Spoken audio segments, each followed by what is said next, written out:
అదానీ ముడుపుల కేసుపై కేంద్ర రాష్ట్ర ప్రభుత్వాలు తక్షణం స్పందించాలని సిపిఐ రాష్ట్ర కార్యదర్శి రామకృష్ణ డిమాండ్ చేశారు. ఈ కేసులో అమెరికా కోర్టు సమన్లు ఇచ్చినా ప్రభుత్వాలు ఎందుకు మౌనంగా ఉన్నాయని ప్రశ్నించారు.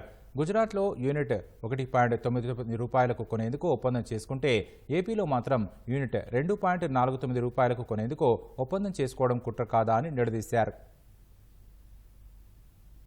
వాళ్ళ దాదాపు 2100 కోట్ల రూపాయల వరకు వాళ్ళు ముడుపులు ఇచ్చారని చెప్పి వారికి సమన్స్ ఇస్తూ ఉన్నారు.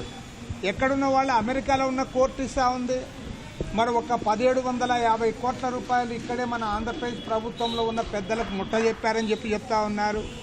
అందరికీ తెలుసు, ₹1.99 గుజరాత్లో కొంటా ఉంటే ఒక యూనిట్ ఇక్కడ ₹2.49 కొనుగోలు చేశారు.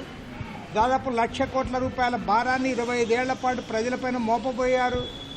కాబట్టి ఏమంటే ఇవాళ చంద్రబాబు నాయుడు గారు స్పష్టంగా దీనిపైన స్పందించాలి. ఎవరైతే ఇందులో ఇన్వాల్వ్ అయినారో వాళ్ళందరిపైన యాక్షన్ తీసుకోవాలి.